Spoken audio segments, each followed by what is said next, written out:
سے علماء کرام سے سیکھیں، ابھی موقع نہیں ہے، وقت نہیں ہے۔ تو پہلا ایمان ہو، جو ایمان والا ہے، جو مسلمان ہے، وہ خسارے میں نہیں ہے، وہ نقصان میں نہیں ہے۔ چاہے دنیاوی دولت، پیسہ، زمین، جاگیر، عہدہ کچھ بھی اس کے پاس نہیں ہے، لیکن وہ نقصان میں نہیں ہے۔ وہ ایمان والا، وہ کافر کے مقابلے میں، غیر مسلم کے مقابلے میں یہ کامیاب ہے، یہ ایمان پر چلا گیا تو۔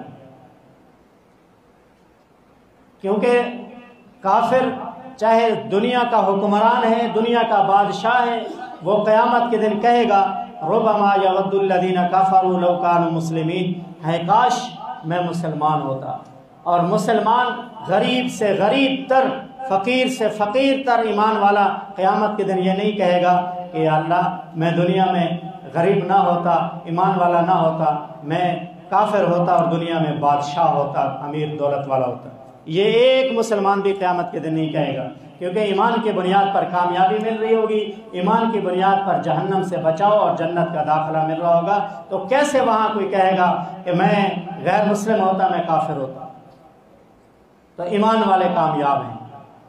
پھر ایمان والوں سے بھی اعلیٰ درجے کے کامیاب وہ ہیں جو اعمال صالحہ کرتے ہیں، نیک اعمال کرتے ہیں۔ وَعَمِلُوا الصَّالِحَاتِ، قرآن مجید میں آپ جہاں بھی پڑھیں گے، تلاوت شروع کریں گے، جہاں ایمان کا تذکرہ آئے گا وہاں اعمال صالحہ کا تذکرہ آئے گا، وہاں اعمال صالحہ کا تذکرہ ضرور آئے گا۔ اعمال صالحہ کسے کہتے ہیں؟ عمل صالح، نیک عمل کسے کہتے ہیں؟ نمبر ایک، نیک عمل وہ عمل ہے جو عمل پاک پیغمبر صلی اللہ علیہ وسلم نے کیا ہو اور پاک پیغمبر صلی اللہ علیہ وسلم کی جماعت صحابہ نے کیا ہو، اس عمل کو نیک عمل کہتے ہیں۔ حضور صلی اللہ علیہ وسلم کی سنت کی مہر ہو اور صحابہ رضی اللہ عنہم اجمعین کا عمل اس سے ثابت ہو، یہ عمل نیک عمل ہے، یہ پہلی شرط ہے۔ اور دوسری شرط یہ ہے کہ اس عمل کو کرنے والا بندہ مومن ہو، ایمان والا ہو۔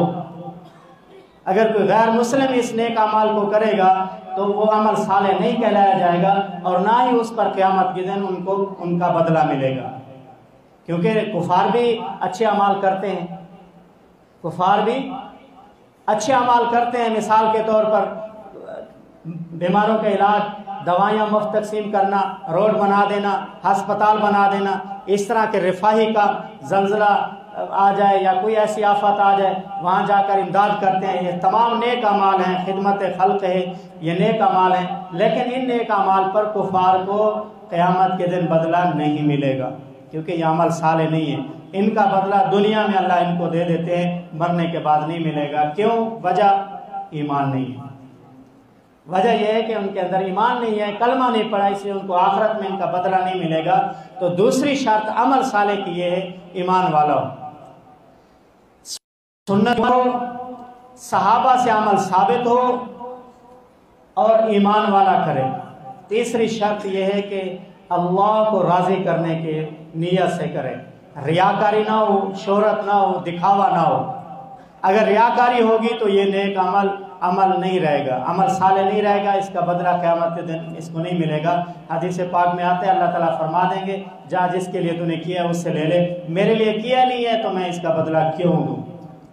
تو عمل صالح کی تیسری شرط یہ ہے کہ اللہ کو راضی کرنے کے نیت کے ساتھ کی جائے۔ نماز ہو، صدقہ خیرات ہو، کوئی بھی عمل نیک عمل ہو، اس کو اللہ کو راضی کرنے کے نیت سے کریں گے، پھر وہ عمل صالح ہوگا۔ یہ تین شرطیں ہوں گی۔ اور پھر اعمال صالحہ میں کچھ اعمال ایسے ہیں جو فرائض کے درجے میں ہیں، میری طرف دیکھیں، کچھ اعمال ایسے ہیں جو فرض کے درجے میں ہیں، جن کا انکار کرنا کفر ہے، جن کو جان بوجھ کر چھوڑ دینا گناہ کبیرہ ہے، اور جن کے اندر تعویل کرنا گمراہی ہے۔ وہ فرائض ہے کچھ اعمال، جیسے نماز ہے، روزہ ہے، حج ہے، زکوٰۃ ہے، تبلیغ ہے، جہاد ہے، یہ فرائض کے درجے میں ہیں۔ ان کا انکار کریں گے کافر ہو جائیں گے، جان بوجھ کر چھوڑیں گے فاسق ہو جائیں گے، ان کے اندر طویلات کریں گے گمراہ ہو جائیں گے۔ اور کچھ اعمال ہیں جو سنت کے درجے میں، کچھ اعمال ہیں جو مستحب کے درجے میں ہیں، اعمال صالح۔ اس کی ترتیب بھی علماء کرام سے جو ہے معلومات کر لیں۔ تیسری بات، جو کامیاب، اس سے بھی اعلیٰ درجے کے کامیاب لوگ ہیں، وہ ہیں وَتَوَاصَوْا بِالْحَقِّ، جو حق بات کی تاکید کرتے ہیں، امر بالمعروف اور نہی عن المنکر کرتے ہیں، نیک اعمال کی دعوت دیتے ہیں، برائی سے روکتے ہیں۔ یہ اس سے بھی اعلیٰ درجے کے کامیاب لوگ ہیں۔ فرض کی دعوت دینا فرض ہے، سنت کی دعوت دینا سنت ہے، نفل اور مستحب کی دعوت دینا نفل اور مستحب ہے۔ بعض لوگ پوچھتے ہیں نا تبلیغ فرض ہے، واجب ہے، سنت ہے، نفل ہے، کیا ہے؟ تو تبلیغ میں جو نیک اعمال ہیں، اعمال میں جو فرض کا درجہ عمل رکھتے ہیں، اس عمل کی دعوت دینا فرض ہے۔ کوئی اگر نماز نہیں پڑھتا تو نماز کی دعوت فرض ہے، تو فرائض کے درجے کو پہنچنے والے اعمال کی دعوت بھی فرض ہے، اور جو سنت اعمال ہیں ان کی دعوت دینا سنت ہے، اور جو مستحب کے درجے کے اعمال ہیں ان کی دعوت دینا بھی مستحب ہے، وہ فرض نہیں ہے۔ اس پر لوگوں کو اس طرح کی ملامت نہیں کرنی چاہیے جیسے کہ کسی فرض چھوڑنے والے کو ملامت کی جاتی ہے۔ مثال کے طور پر کسی نے نفل نہیں پڑھی، کسی کو جلدی تھی یا سفر میں تھا یا کوئی اور وجہ تھی، نفل نہیں پڑھی، اب اس کے پیچھے پڑ گیا کہ تو نے نفل کیوں نہیں پڑھی، تو نے نفل کیوں نہیں پڑھی؟ تو نفل کی دعوت دینا نفل ہے، مستحب کی دعوت مستحب ہے، سنت کی دعوت سنت ہے، فرض کی دعوت فرض ہے۔ اور پھر اس میں بھی موقع اور وقت اور آدمی کو دیکھا جاتا ہے، تینوں چیزوں کو۔ بعض موقع پہ فرض ہو جاتی ہے دعوت، بعض موقع پہ سنت ہے، بعض موقع پہ مستحب ہے، بعض آدمی پر فرض ہے، بعض آدمی پر جو ہے سنت ہے، ثواب ہے، یہ بھی ہے۔ مثال کے طور پر نبی علیہ السلام نے فرمایا کہ اگر تمہارے ہاتھ میں طاقت ہے اور تم برائی ہوتا ہوا کسی کو دیکھو تو ہاتھوں سے طاقت سے روکو۔ اب یہاں دیکھا جائے گا اس کے پیچھے طاقت ہے، اس کے پیچھے حکومت ہے، یہ حکمران ہے، اس کے پاس عہدہ ہے، اب اس کے اوپر فرض ہے کہ اس برائی کو روکے، اس کے اوپر۔ اور جس کے پاس کوئی عہدہ نہیں ہے، جس کے پاس حکومت نہیں ہے اور جس کے پاس کوئی طاقت نہیں ہے، تو وہ ایسے نہیں کہ کسی کو اس طرح نہیں روک سکتا، اس پر اس طرح روکنا فرض نہیں ہے۔ تو اسی طرح ایک حدیث پاک میں آتا ہے، نبی علیہ السلام نے مثال دی بنی اسرائیل کی ایک امتی کی۔ اللہ تعالیٰ نے اس بستی کو غرق کرنے کے لیے فرشتوں کو بھیجا کہ جاؤ اس پوری بستی کو غرق کر دو، ختم کر دو۔ فرشتوں نے عرض کی یا اللہ وہاں ایک بندہ ہے، بہت نیک آدمی ہے، بہت عبادت گزار ہے، عبادت میں لگا ہوا ہے، اس کا کیا کرنا ہے؟ اللہ پاک نے فرمایا اس کو پہلے غرق کرنا ہے، ان سب کو اس کے اوپر مارو، کیونکہ وہ اپنی کوشش کر رہا ہے، اپنی فکر کر رہا ہے، دوسروں کی فکر نہیں کر رہا، اس لیے اس کو ختم کرو۔ تو اسی لیے وَتَوَاصَوْا بِالْحَقِّ میں ہے کہ دوسروں کو بھی اعمال صالحہ کی دعوت دینی ہے۔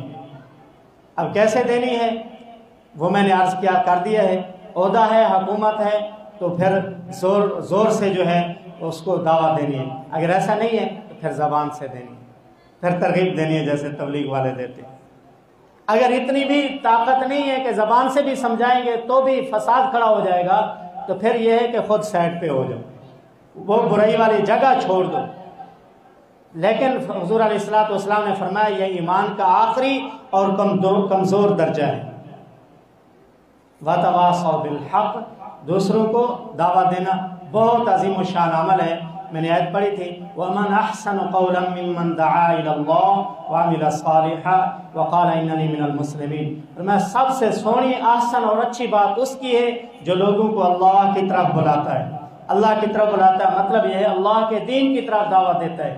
اس میں علماء بھی ہیں، اس میں خطیب بھی ہیں، اس میں مؤذنین بھی ہیں جو اذان دے کر نماز کی طرف بلاتے ہیں، اس میں مدرسین بھی ہیں جو درس دیتے ہیں، اس میں علماء کرام بھی ہیں، اس میں تبلیغ والے بھی ہیں، دعوت دینے والے، سبھی جو دین کی طرف دعوت دینے والے ہیں، جس درجے میں، جس شعبے میں، وہ سارے اسی میں مراد ہیں۔ وَمَنْ أَحْسَنُ قَوْلًا مِّمَّنْ دَعَا إِلَى اللَّهِ، سب سے بہتر اور اچھی بات انہی لوگوں کی ہے جو لوگوں کو اللہ کی طرف دعوت دیتے ہیں، اللہ کے دین کی طرف دعوت دیتے ہیں، کامیابی کی طرف بلاتے ہیں، جنت کی طرف، اللہ کی رضا کی طرف بلاتے ہیں۔ ایسے لوگوں کی بات بہت اچھی بات ہے اور بہت بہتر بات ہے۔ ایسے لوگوں کی بات مان کر دنیا آخرت کی کامیابی حاصل کرنی چاہیے اور خود بھی اس عمل کو کرنا چاہیے۔ وَتَوَاصَوْا بِالْحَقِّ، اور آگے فرمایا وَتَوَاصَوْا بِالصَّبْرِ، صبر کی تلقین بھی کرتے ہیں، صبر کی تاکید بھی کرتے ہیں۔ صبر کے 3 درجے ہیں، یہ بھی سمجھ لیں۔